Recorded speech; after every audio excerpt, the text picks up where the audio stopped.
Bueno, hola, estamos aquí para una nueva clase y pensaba que bueno, hacer un recuento, un resumen de la clase pasada del nacimiento de Jesús, ¿verdad? El momento en el que nace el Mesías y es el momento más grande de la historia, ¿verdad? Y la gente en general, la mayoría de la gente no se enteró de que Jesús nacía, ¿verdad? Entonces, ese fue el tema central de la clase anterior. Hablamos de que fue el primogénito, que la Virgen no tuvo otros hijos, que fue virgen antes, durante y después del parto, que fue recibido por los pastores porque los ángeles les anunciaron, ¿verdad? Porque eran sencillos, humildes. Y bueno, y hoy vamos a ver la profecía del anciano Simeón. Habrás escuchado quizá esta, este nombre y te leo, dice, había por entonces en Jerusalén un hombre llamado Simeón. Este hombre, justo y temeroso de Dios, esperaba la consolación de Israel y el Espíritu Santo estaba en él.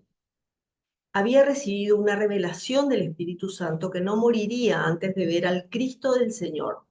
Así vino al templo movido por el Espíritu, y al entrar con el niño Jesús, sus padres, para cumplir lo que prescribía la ley sobre él, lo tomó en sus brazos y bendijo a Dios, diciendo, ahora, Señor, puedes sacar en paz de este mundo a tu siervo según tu palabra, porque mis ojos han visto tu salvación que has preparado ante la faz de todos los pueblos, como luz que ilumine a los gentiles y gloria de Israel, tu pueblo.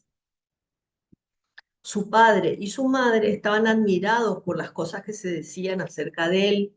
Simeón los bendijo y dijo a María su madre, mira, este ha sido puesto para ruina y para resurrección de muchos en Israel, y para signo de contradicción, y a tu misma alma la traspasará una espada, a fin de que se descubran los pensamientos de muchos corazones. Bueno, pues sí. Entonces, este hombre justo y temeroso de Dios, como dice, ¿verdad? Le había pedido a Dios ver al Mesías y el Espíritu Santo le revela que sí, que lo va a ver, ¿verdad? Y le mantuvo vigilante como un fin de toda su vida y se cumple su sueño, ¿verdad? De ver al Mesías. Fue al templo movido por el Espíritu Santo y por una especial gracia de Dios reconoce al Mesías, ¿verdad? Porque habría muchos niños en ese mismo proceso, ¿verdad? Le reconoce al niño, lo toma en brazos y bendijo a Dios con un cántico, que lo acabamos de leer, ¿verdad? Que es una verdadera profecía, que no solo, las profecías no solo hablan del futuro, ¿verdad? Sino que predicen cosas que, eh, que sí, algunas predicen cosas que van a suceder, ¿verdad? Pero en este caso tiene dos partes. La primera es que da gracias con profundo gozo por haber visto al Mesías, por haber conocido al Mesías. Y el segundo, más profético, detalla los beneficios que la venida del Mesías traerá al mundo en general y a los judíos en concreto, ¿verdad? Y destaca el carácter universal de la redención anunciada ya desde mucho tiempo atrás por los profetas, ¿verdad? Que tiene un carácter universal, ¿verdad? Entonces, qué grande es este momento y qué pena cómo tanta gente no se enteró. Yo pienso que el mismo Simeón habrá contado, ¿verdad? Habrá anunciado que le recibió al Mesías y que le reconoció, que le reconoció y que estaba el Mesías ya en la tierra, ¿verdad? Y cuánta gente le aceptó esta verdad, cuánta gente. Y nosotras tenemos que pensar si nosotros, vos y yo, le aceptamos en nuestra vida, creemos que el Mesías ya vino y vivimos según eh, su voluntad, ¿verdad? Según lo que Él quiere que hagamos. Eh, Muchos patriarcas, muchos profetas quisieron ver al Mesías, por supuesto, ¿verdad? Desde los primeros tiempos, pero no pudieron. Simplemente a este Señor, ¿verdad? Tan humilde, tan sencillo, Dios se le reveló. Y luego, también movido por el Espíritu Santo, profetiza el futuro del niño y de su madre. Y esto también es muy impresionante porque le dice a la Virgen, una espada traspasará tu alma. Las madres que me escuchen se imaginarán, ¿verdad? La que no lo vivió en carne propia, Dios no lo haya querido, que se le haya muerto un hijo, eh, se darán cuenta de lo que será para una madre y una madre como la Virgen, con un hijo como Jesús, que era Dios, que se muera de esa manera. Una espada, y es poco decir, ¿verdad? Que una espada le traspasará el alma. Y lógicamente, estas palabras se hicieron más claras cuando se cumplieron, ¿ya? Porque en ese momento la Virgen no entendería, porque la Virgen no sabía qué iba a suceder, ¿ya? Eh, Jesús que vino a salvar es signo de contradicción, eso es lo que dice Simeón, ¿verdad? Este ha sido puesto para ruina, ¿m? Y para resurrección de muchos. O sea, ruina de aquellos que lo rechazaron, ¿ya? Lo rechazaron y, y se obstinaron en eso, ¿ya? A pesar de las pruebas, a pesar de los milagros, a pesar las personas que daban fe de que habían visto al Mesías, ¿ya? Y para otros que lo acepten será la salvación, ¿ya? Que es lo que dice acá, resurrección de muchos en Israel. Y para signo de contradicción, ¿ya? María, la Virgen, íntimamente unida al sacrificio de su hijo, lógicamente lo mínimo que se puede decir es que una espada le traspasó el alma. Y, y esa espada, ese dolor, es fruto de nuestros pecados. Por eso nosotros tenemos también el deber de desagraviar a la Virgen. No solo a Dios, que por supuesto, Dios murió por nuestros pecados, pero la Virgen también sufrió muchísimo por nuestros pecados. Por eso tenemos que pedirle perdón. Eh,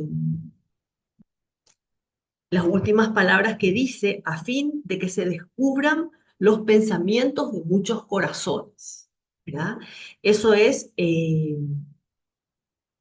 tu misma alma la traspasará una espada y a fin de que se descubran eh, los pensamientos de muchos corazones. En la aceptación o en el rechazo de Cristo se manifiesta la rectitud o perversión de la intimidad del corazón. O sea, ¿qué es lo que tengo dentro mío, en mi corazón? ¿Qué es lo que guardo? ¿Qué es lo que guardo ahí dentro? Y eso es lo que Dios ve. Por eso siempre en estas clases hago hincapié en que tenemos que cuidar mucho nuestros pensamientos, nuestro interior, ¿verdad? Nuestra vida interior. ¿Por qué? Porque ahí eso es lo que Dios ve. Eso es lo que Dios ve y eso es lo que vale, por tanto. Bueno, después dice la profetisa Ana. Esta es otra mujer, o una mujer, pues el Simeón era varón, otra profeta, digamos, que también reconoce al Mesías. Dice, vivía entonces, estamos en el versículo 38, vivía entonces una profetisa llamada Ana, hija de Fanuel de la tribu de Aser, que era de edad muy avanzada. Había vivido con su marido 7 años de casada y había permanecido viuda hasta los 84 años, sin apartarse del templo, sirviendo con ayunos y oraciones noche y día. y llegando en aquel mismo momento, alababa a Dios y hablaba de él a todos los que esperaban la redención de Israel. ¿Mm? Eh, bueno, hasta aquí. Esta parte, ¿verdad? Es un testimonio parecido al de Simeón, ya dijimos. Su espera es premiada con el gozo de ver al Mesías, de reconocerlo, y exhortaba a creer en él. Y podemos hacer un pequeñísimo resumen de las manifestaciones del nacimiento de Cristo. ¿A quién se le manifestó? A los pastores, a los magos, a Simeón y Ana, que acabamos de ver. Entonces, como siempre, lo que se deduce, lo que surge de aquí, es que Dios se manifiesta a los humildes. Se necesita tener un alma sencilla, como los pastores, como los magos, que tendrían también un alma sencilla, por más que eran hombres sabios. Para servir a Dios y para reconocerle necesitamos humildad, muy difícil de adquirir, pero no imposible, ¿ya? Sobre todo pidiéndole a Dios. ¿Ya? Bueno, y después viene la infancia de Jesús. Dice, cuando cumplieron todas las cosas mandadas en la ley del Señor, regresaron a Galilea, a su ciudad de Nazaret. El niño iba creciendo y fortaleciéndose, lleno de sabiduría, y la gracia de Dios estaba con él.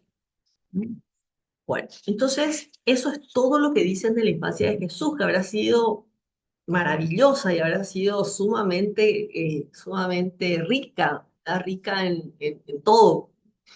Pero lo que tenemos acá es que estaba lleno de sabiduría y de gracia. ¿Sí? En cuanto verbo de Dios, en cuanto palabra de Dios hecha persona, no necesitaba crecer ni fortalecerse, aunque sí en lo humano. ¿Verdad? En lo humano sí creció en sabiduría y en conocimiento bueno. Y después viene el niño en el templo.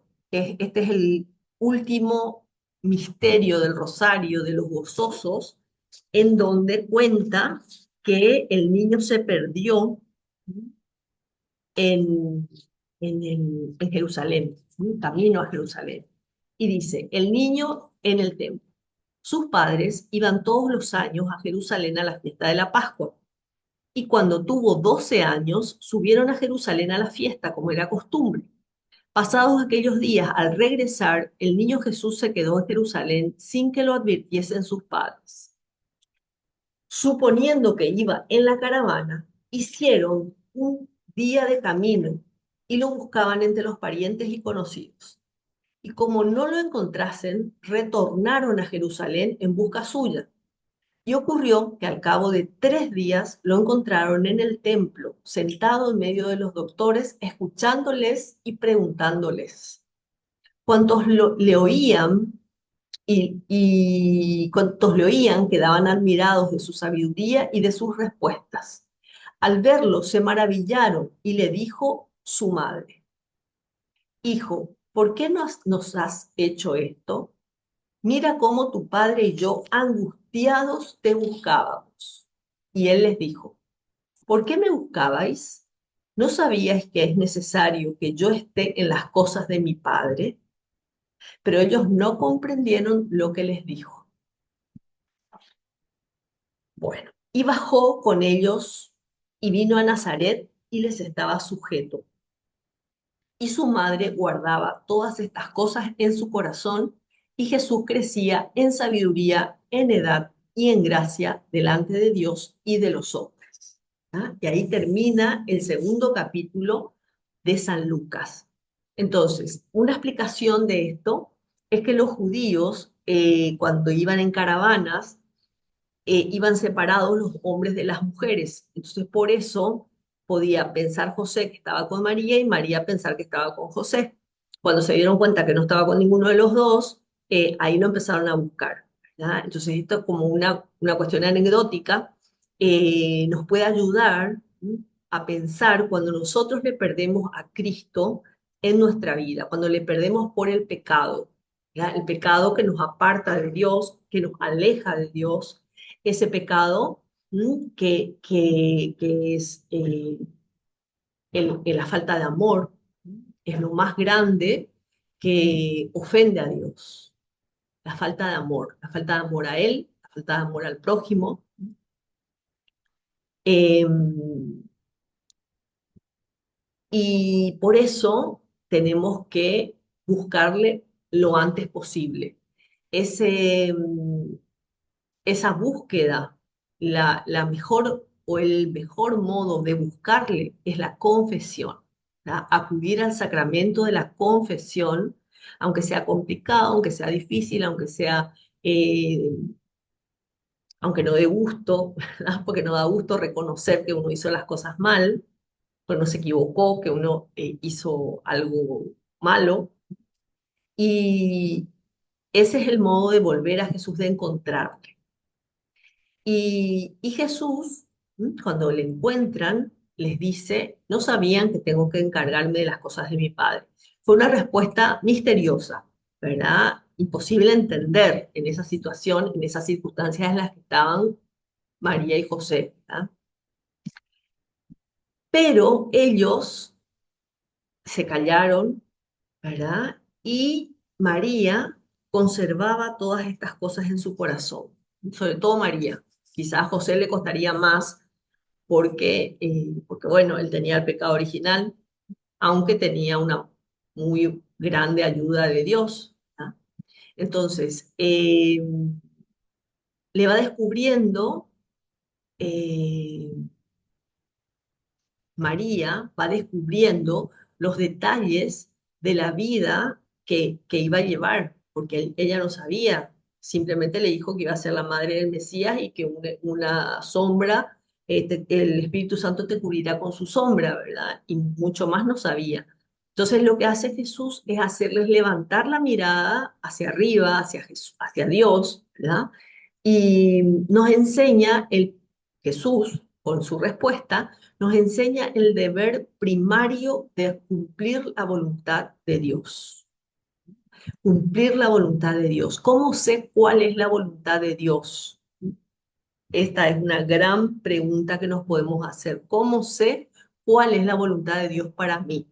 Y la respuesta te puedo decir en tres cosas. A través de la oración, a través de el acompañamiento espiritual o la dirección espiritual que nos dan los sacerdotes y las personas que están cerca de Dios, o un poco más cerca de Dios que nosotros. Y en tercer lugar, las circunstancias. Por ahí nos viene la voluntad de Dios. Entonces, eso es muy importante, el deber primordial que tenemos de cumplir la voluntad de Dios antes que cualquier cosa.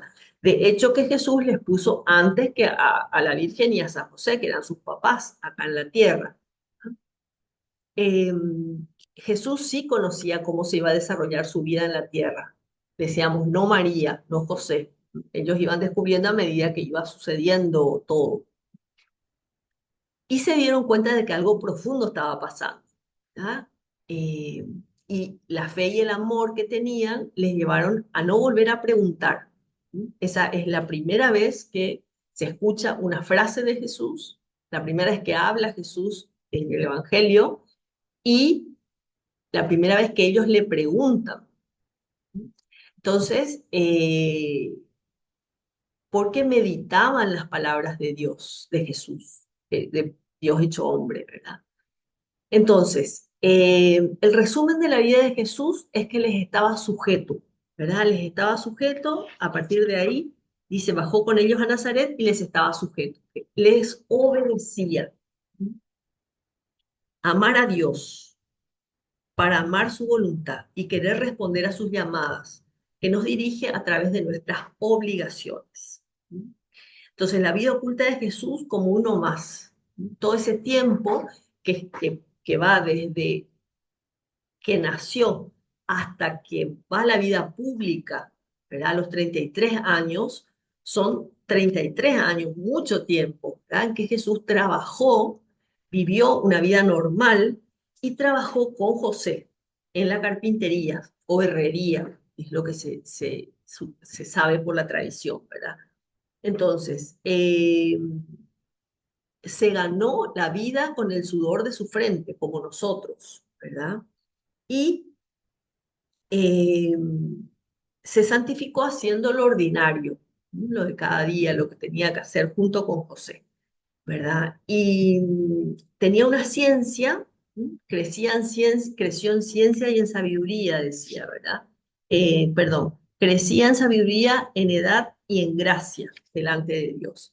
Entonces, de los bienaventurados, él ya tenía la ciencia de los bienaventurados, que es la visión de la esencia de Dios, ¿verdad? O sea, por la unión hipostática, así se llama la unión entre el Padre, el Hijo y el Espíritu Santo, ¿verdad? Es una unión hipostática, ¿verdad? Primera vez que habrás escuchado esta palabra, pero la digo a propósito para que te suene de que es así se llama la unión entre el Padre, el Hijo y el Espíritu Santo.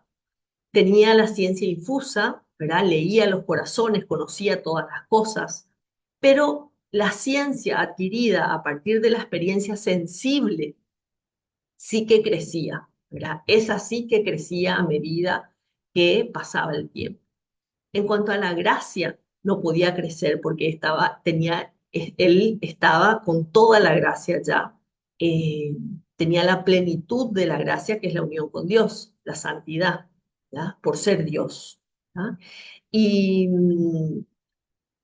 lógicamente, Dios no puede caber en nuestros conceptos, en nuestras palabras, ¿verdad? Porque si nosotros pudiéramos explicar todo lo de Dios, toda su sabiduría, toda su ciencia, toda su gracia, no sería Dios, ¿verdad? Sería un hombre como algunos creen, ¿verdad? Lastimosamente algunos creen que fue un gran profeta, ¿verdad? Y no fue Dios. Entonces, ese Dios no cabe en nuestras pobres palabras, ¿verdad? Y si pudiera, ¿sí? Si pudiéramos entender y explicar todo, no sería Dios, ¿verdad?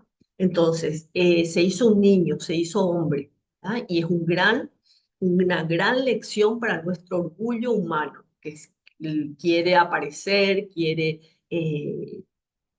estar en lo más importante, quiere tener todo, ¿verdad?